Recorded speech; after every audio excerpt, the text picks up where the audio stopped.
মঙ্গলদেব পত্রিকার সাহিত্য সম্মেলন কলকাতার শিয়ালদহের কৃষ্ণপদ ঘোষ মেমোরিয়াল হলে অনুষ্ঠিত হলো।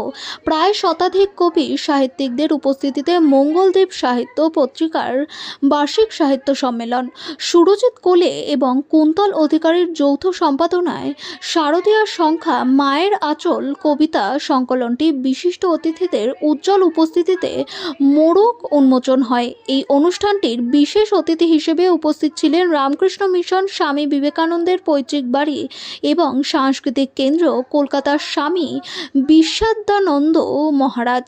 এছাড়াও বিশিষ্ট অতিথিদের মধ্যে উপস্থিত ছিলেন বর্ধমান বিশ্ববিদ্যালয়ের উপাচার্য ডক্টর গৌতম চন্দ্র।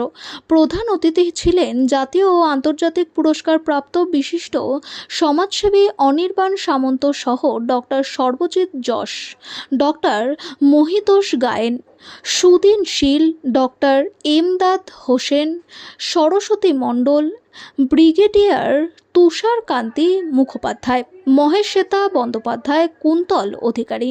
এছাড়াও ছিলেন বিশ্ব মানব ধর্ম বিকাশ পরিষদের সভাপতি ও প্রতিষ্ঠাতা আসাম থেকে আগত মহারাজাধিরাজ উপাধিপ্রাপ্ত কবি নিহার রঞ্জন দেবনাথ মহাশয়। পত্রিকার সহ সভাপতি ডক্টর সহদেব দলুইয়ের লেখা একটি কাব্যগ্রন্থ দর্পণ এবং গল্পগ্রন্থ গল্পের সাতকাহন প্রকাশিত হয়।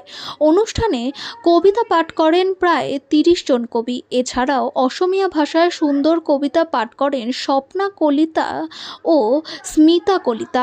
সকল গুণীজনদের সংবর্ধনা দেওয়া হয়। প্রতিবারের ন্যায় এবছরও দেয়াল পত্রিকা প্রয়াসের উদ্বোধন করেন বিশিষ্ট অতিথিবৃন্দ। অনুষ্ঠানে সঙ্গীত পরিবেশন করেন ভাওয়াইয়া শিল্পী পীযূষ রায়, হুগলি সুরধ্বনি একাডেমি এবং শিল্পী শ্রুতি গ্রুপ। এছাড়াও যোগা প্রদর্শন করে ছোট্ট পূর্বাশা। অঙ্কন শিল্পী হিসেবে উপস্থিত ছিলেন তন্ময় সাঁতরা, অরিজিৎ পান এবং সম্পাদক কন্যা সৃজিতা কোলে। চোখে পড়ার মতো বিষয় ছিল দুস্থ ও গরিব মানুষদের বস্ত্র ও অন্নদান। বেশ কিছু চারা গাছ তুলে দেওয়া হয় কিছু গুণীজনদের হাতে। হাওড়া জেলার শিক্ষক গৌরব সম্মান দেওয়া হয় রাজদূত সামন্তকে ও নন্দলাল বসু সম্মান দেওয়া হয় তন্ময় সাঁতরাকে। সমগ্র অনুষ্ঠানটির সঞ্চালনা মুখ্য ভূমিকায় বিশিষ্ট কুসুমরত্ন উপাধিপ্রাপ্ত কবি শ্রী সুজন এবং সহ সম্পাদক ডক্টর অর্ণব দত্ত।